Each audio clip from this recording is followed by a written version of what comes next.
you open the door, you drift forward without effort, the current doing the thinking for you. The river spreads wide and deliberate, its surface broken into long, sliding bands of dull green and silver that never quite settle. The canoe feels sturdy beneath you, but it is a temporary arrangement of wood and balance, slightly touching the water rather than resting on it. Banks slide past without emphasis, low and indistinct, their outlines softened by distance and glare. Nothing here asks for your attention, yet nothing releases it. Islands begin to appear, long, narrow stretches of gravel and sand, threaded with yellow-green willow growth. And they repeat themselves with minor variations, each one resembling the last, just enough to confuse your orientation. As you step onto one, you feel how loosely it holds together, stone shifting underfoot, sand collapsing into shallow hollows that refill as soon as you move away. The willows grow thick and low, their leaves whispering constantly, stirred by air currents too subtle to feel. The sound does not travel, it surrounds you. The scale of this place begins to distort. Distances lengthen. The opposite bank feels far removed, not because it's distant, but because it seems unrelated. Sky dominates everything. A wide blued mass that presses down, flattening depth. Clouds drift slowly, their movement exaggerated by the stillness below. You become aware of how exposed you are, but not in danger, not threatened, simply uncovered,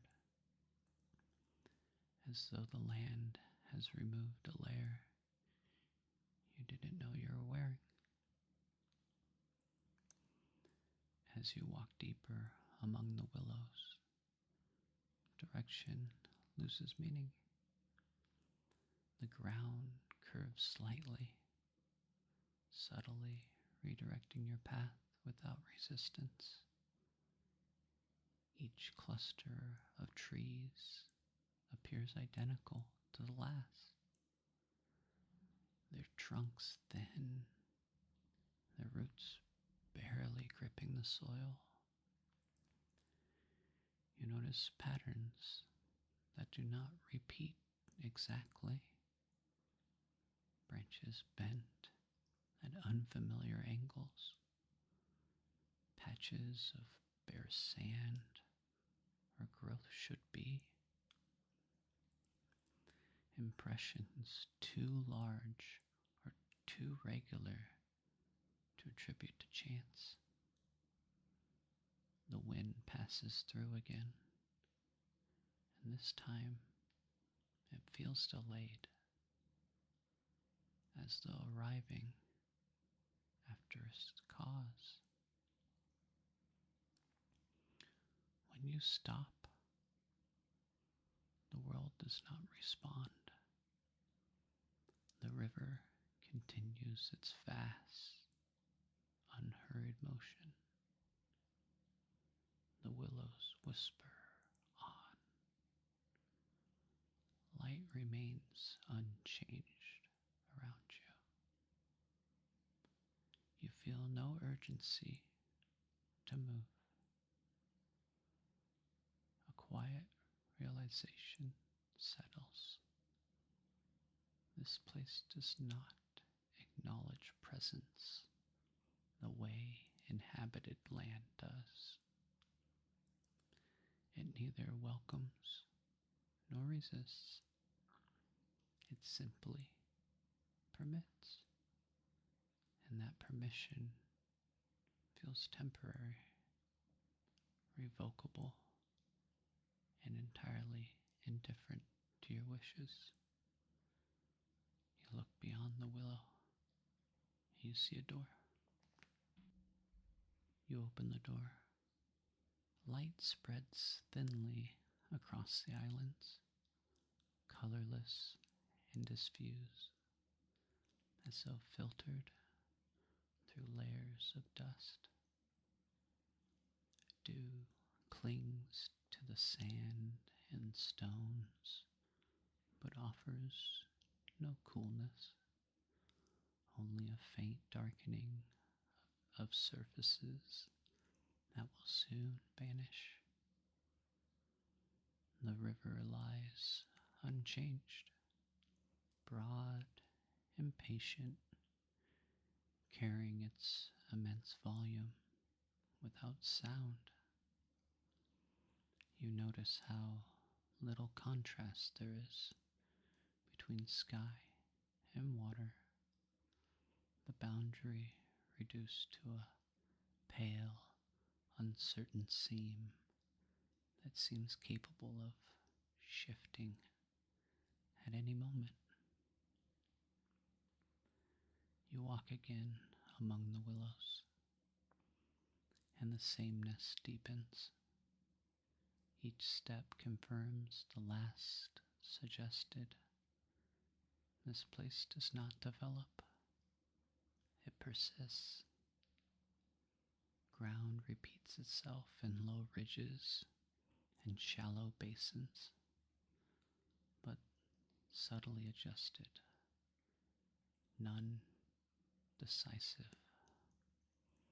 The trees lean inward at angles too inconsistent, their branches interlacing overhead in loose, restless lattices. Leaves tremble continuously through the air.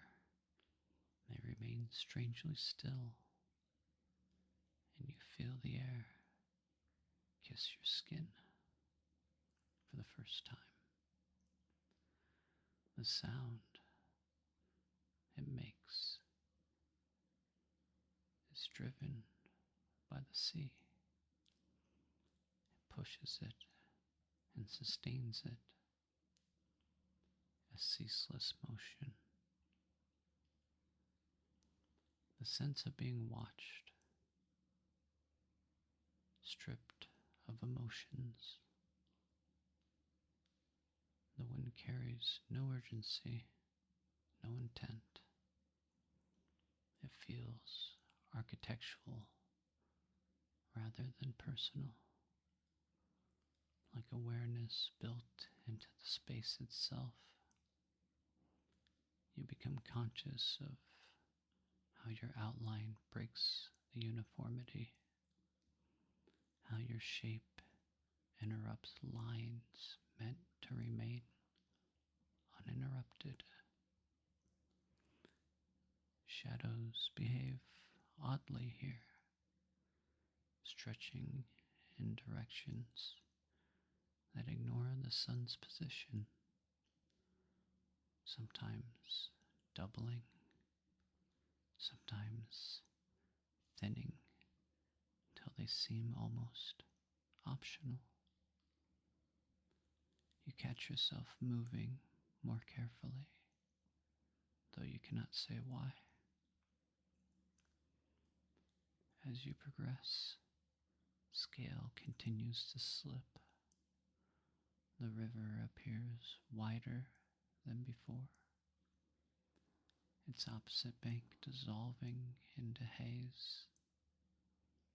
Islands that seemed reachable earlier now feel remote, not far away, but harder to conceptualize. Even your own position grows uncertain.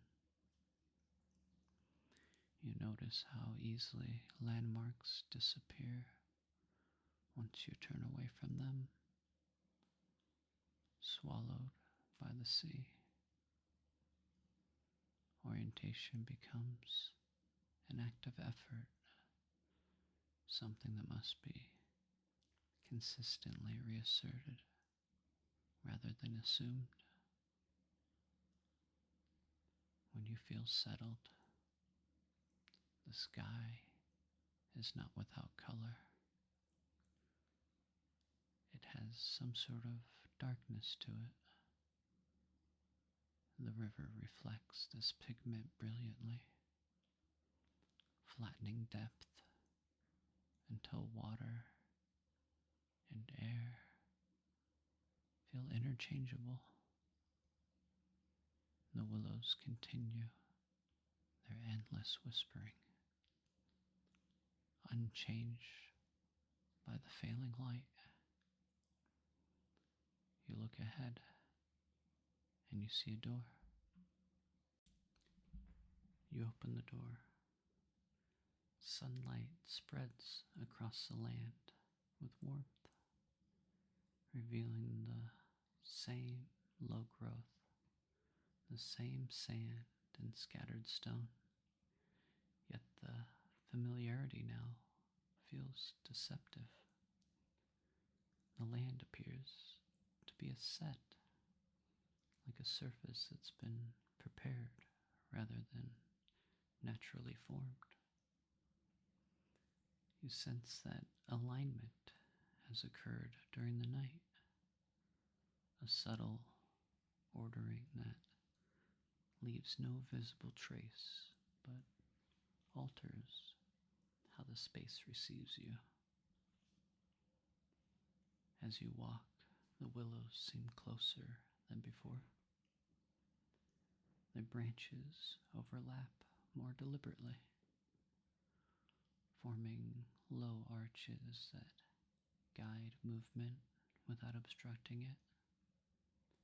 Leaves tremble in coordinated patterns, small motions echoing one another across the distance.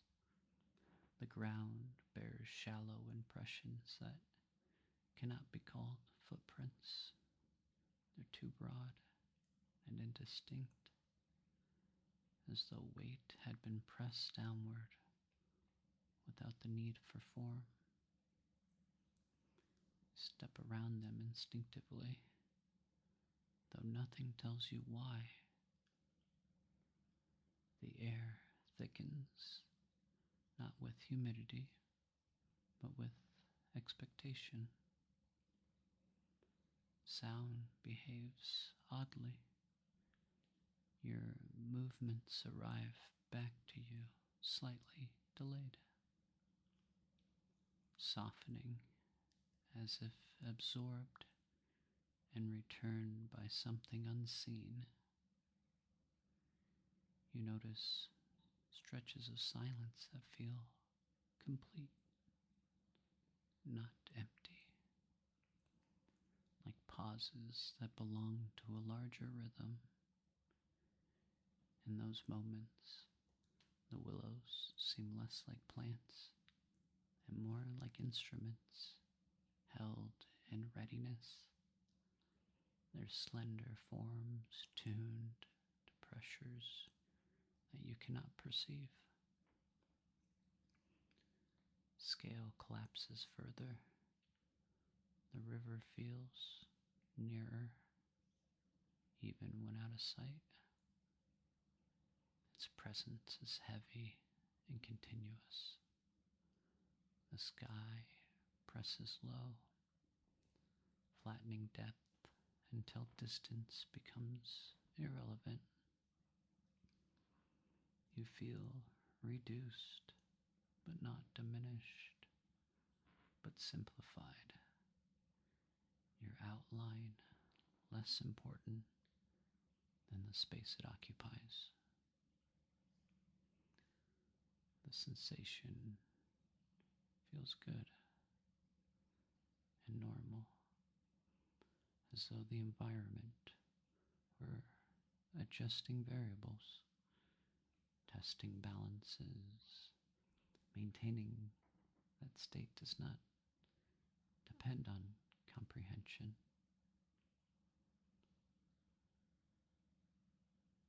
Movement itself feels intrusive.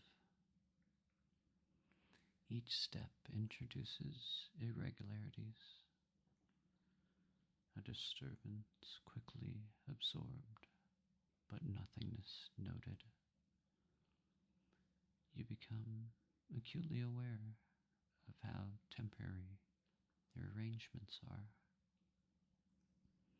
where you sit, where you walk, and where you leave an object resting. The land accepts these intrusions briefly, then smooths them away. Standing there, surrounded by low trees and wide sky, you understand that whatever inhabits this place does not need to manifest. Presence here does not require appearance. It is sufficient that the world itself feels inhabited, and that feeling does not fade. When you look, you see a door. You open the door. Darkness arrives unevenly, as though the land accepts it in stages. The sky dims first, flattening into a pale, depthless dome, while the ground remains faintly visible. Sand and stone holding on to the light longer than they should. The river loses its surface and becomes a broad, soundless movement, detectable only by the way reflections fail to settle on its surface. You feel the night more than you see it, a gradual reduction of detail that leaves only essentials behind. The willows change character after sunset. Their whispers, slow, deep, stretching into long intervals, each pause filled with expectations rather than silence. Branches that seemed pliant by day now hold rigid outlines, their thin forms etched sharply against the dim sky. Shadows multiply beneath them, overlapping in ways that suggest structure without revealing it. You notice that the spaces between the trees feel significant as the trees themselves, charged with density that resists entry. As you move, the ground seems less reliable. Sand firms underfoot, then suddenly gives way, shifting with a muted sigh. Stones appear where you not remember seeing them, their pale surfaces catching what little light remains. The sense of exposure intensifies,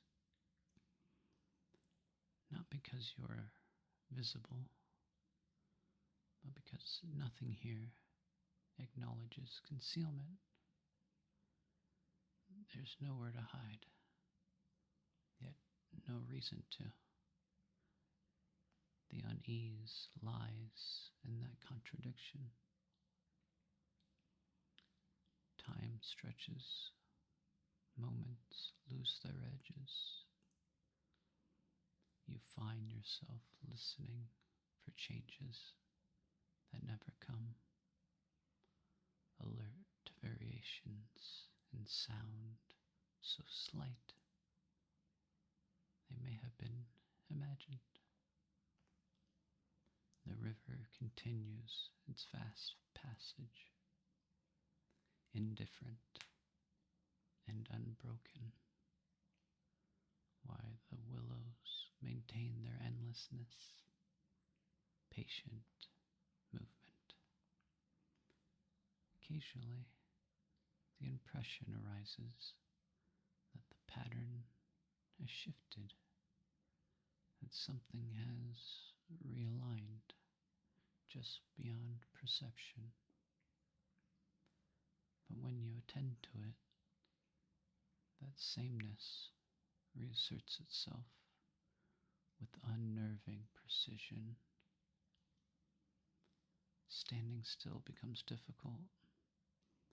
Remaining in one place feels like resisting a slow, ambient pressure, as though the night itself were gently encouraging motion without offering direction. The stars appear late and sparsely, their light thin and remote, providing no reassurance of scale. You look off into the distance and you see a door. You open the door. You move slowly, cautiously, as though the ground must first accept the idea of your departure. The willows part without resistance, their branches brushing past with light, incidental contact, leaving no trace of passage. Nothing marks your movements. Nothing acknowledges it. As the river opens before you again, its breath seems altered, not wider or narrower, but less intimate. Water resumes a recognizable surface, broken by familiar ripples that behave as water should. Reflections begin to hold, clouds resting briefly before dissolving. The canoe feels more solid now, its shape decisive, its boundaries reassuringly firm. You step into it and sense the return of balance as a practiced skill rather than an instinctive state. Distance accumulates gradually. Islands drift apart, their outlines softening, their low growth merging back into uniformity. The willows lose their insistence, becoming once more a feature of the island rather than its dominant expression.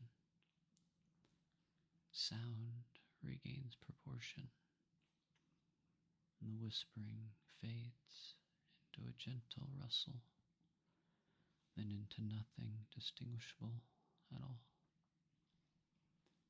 You notice the sky lifting, depth returning, space once again behaving as a measurable thing. Yet the calm does not fully settle. Something persists beneath ordinary perception. A subtle awareness of a scale misalignment, as though the world were slightly larger than it appears. You catch yourself scanning open spaces longer than necessary, listening for patterns that no longer repeat. The sense of exposure diminishes, but the knowledge of it remains, stored quietly, without urgency. When the human world reasserts itself, solid ground, defined edges, purposeful structures, it does so convincingly. The fit is adequate, familiar, but no longer feels complete. Somewhere behind the ordinary arrangement of things lies a vast, indifferent order that requires no concealment and offers no threat. You carry this understanding without discomfort. The river continues on its way. The willows remain where they are, and though nothing follows you, you know with certainty that the space you crossed does not forget. You look ahead, and you see a door.